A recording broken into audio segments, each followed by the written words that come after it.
Welcome back. आप देख रहे हैं बनो अपना फाइनेंस मिनिस्टर। और चलिए अब फंड का फंडा हमारी इस खास सेगमेंट को हम आगे बढ़ाते हैं और आज मैन्युफैक्चरिंग थीम पर हम बात करेंगे।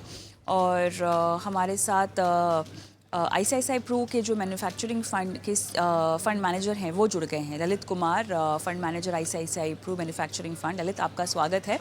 और आपसे मैं सवाल लूँ ललित, उससे पहले थोड़ी बात कर लेते हैं यहाँ पर कि किस तरह से सरकार का फोकस मैन्युफैक्चरिंग पर बढ़ता हुआ दिखाई दे रहा है।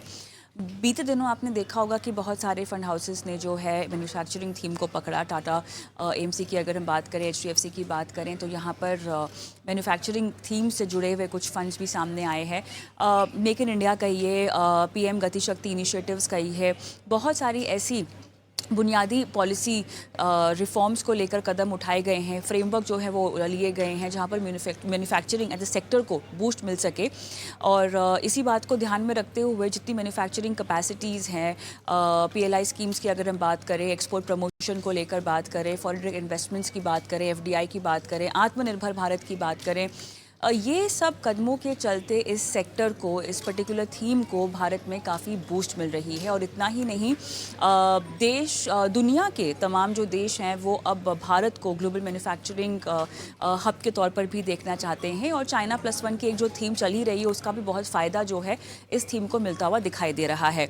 तो अब इन तमाम बातों को अगर मैं समझना चाहूँ और समझ को लेकर आगे बढ़ना चाहूँ ललित, ओवरऑल थीमेटिक या सेक्टर्स के अगर हम बुके को देखें, अगर हम बास्केट को देखें, मैन्युफैक्चरिंग आपको एक फंड मैनेजर होने के नाते सबसे ज़्यादा अट्रैक्टिव क्यों लगता है?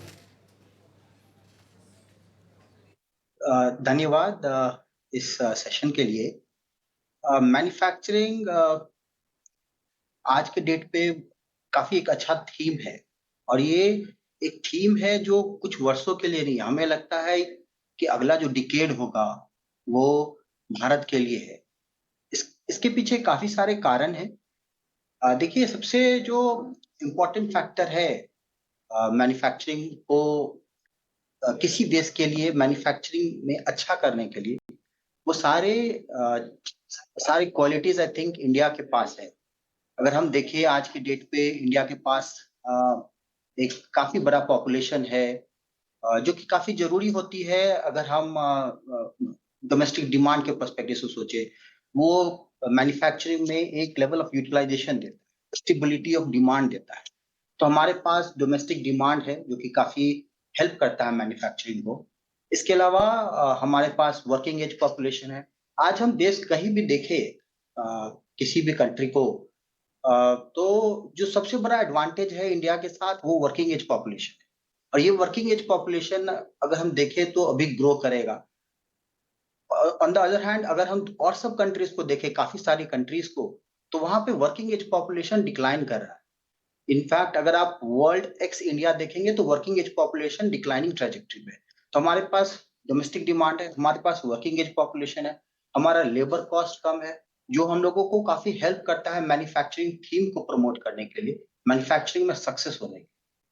उसके अलावा जो चीज़ें बदल रही है, वो सबसे बड़ी चीज़ है कि अ, हमारी सरकार काफ़ी मैन्युफैक्चरिंग पे काफ़ी फ़ोकस्ड है। काफ़ी सारे पॉलिसीज़ लिए गए हैं, काफ़ी सारा रिफ़ॉर्म किया गया है, ताकि हम मैन्युफैक्चरिंग में अच्छा कर पाएँ। टैक्स अब 2019 में टैक्स हम लोग का कॉर्पोरेट्स के लिए कट किया गया था।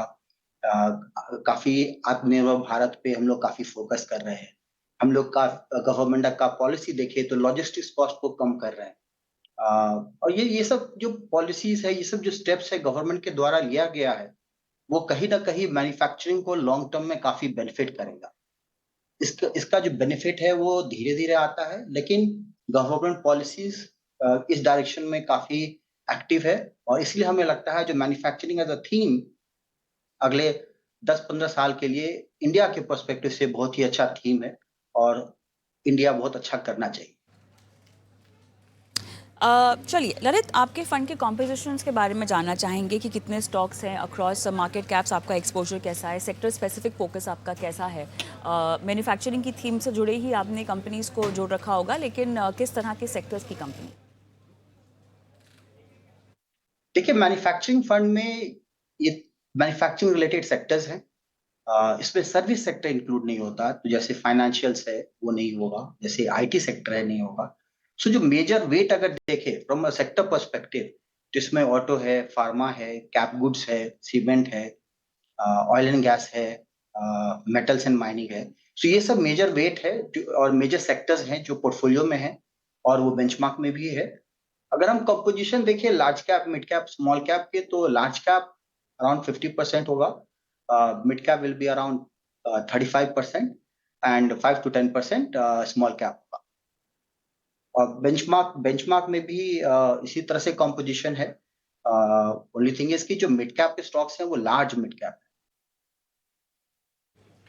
हम एक थीमेटिक फंड की बात कर रहे हैं जहां पर एक चुनिंदा सेक्टर से स्पेसिफिक स्टॉक्स होते हैं, तो ललित ऐसे में कंसंट्रेशन क्योंकि बहुत ज़्यादा होता है तो जोखिम कितना बढ़ जाता होगा? में हम लोग जो स्टाइल है वो हम लोग काउंटर सिक्लिकल स्टाइल फोकस करते हैं और सेक्टर एलोकेशन उसके अकॉर्डिंगली डिसाइड करते हैं। जब हम लोग काउंटर सिक्लिकल स्टाइल यूज करते हैं तो उससे रिस्क मिनिमाइज होता है और रिटर्न मैक्सिमाइज होता है। तो इन्वेस्टिंग स्टाइल हम लोग का काउंटर सिक्लिकल है, जिसके कारण हम लोग रिस्क को मिनिमाइज करते हैं। In terms of number of stocks, portfolio में stocks will be around 70-75, which is a well diversified across sector, across stocks. तो इसकी अप्रोच क्या एक फ्लेक्सी कैप फंड की तरह हो सकती है, क्या हम ये कह सकते हैं? देखिए मैन्युफैक्चरिंग एक थीम है। फ्लेक्सी कैप, इसका इस फंड का फ्लेक्सी कैप के साथ जो मेन डिफरेंस है वो ये है कि फ्लेक्सी कैप बहुत हद तक सर्विस ओरिएंटेड सेक्टर्स है। अगर आप देखेंगे तो उसमें फाइनेंशियल्स, जो लार्ज कैप है या फ्लेक्सी कैप है, उसमें फाइनेंशियल्स का वेट 30% होगा, आईटी का वेट अराउंड 40% होगा। तो सर्विस सेक्टर का वेट एक फ्लेक्सी कैप में ज्यादा होगा। अगर हम बेंचमार्क देखें, मैन्युफैक्चरिंग में सर्विस सेक्टर नहीं है, इसी के लिए ये मैन्युफैक्चरिंग फंड फ्लेक्सी कैप से अलग है। ये बहुत हद तक डोमेस्टिक मैन्युफैक्चरिंग स्टोरी है और सर्विस सेक्टर नहीं है। तो ओवरऑल क्योंकि यहाँ पर लार्ज, मिड और स्मॉल कैप तीनों तरह की कंपनीज हैं, तो आपका exposure mid cap, small cap में कितना होगा specifically? Mid cap around 35% and small cap will be around 8 to 10%. इसीलिए क्योंकि लार्ज कैप में आपने ज़्यादा एक्सपोजर रखा हुआ है क्योंकि रिस्क मिटिगेशन भी हो जाती है।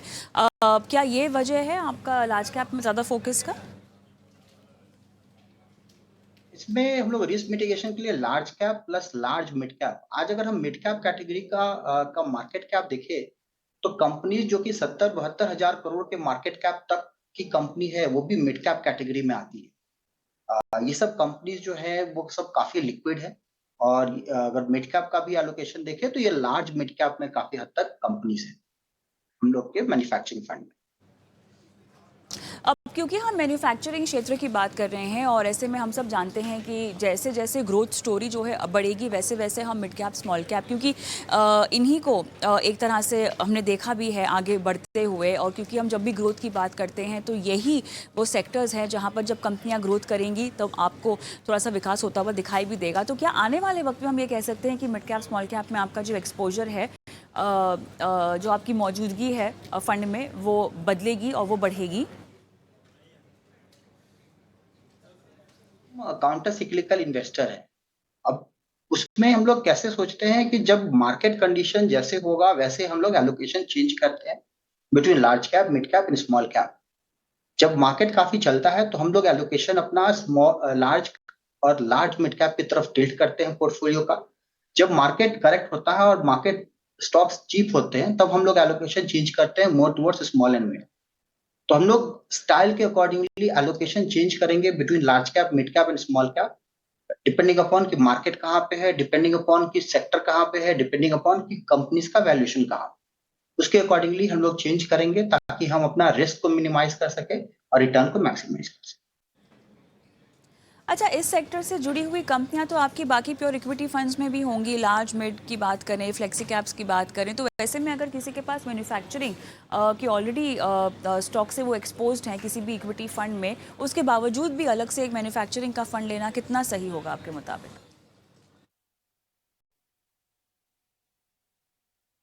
सेक्टर में अलग से होना बेटर रहेगा।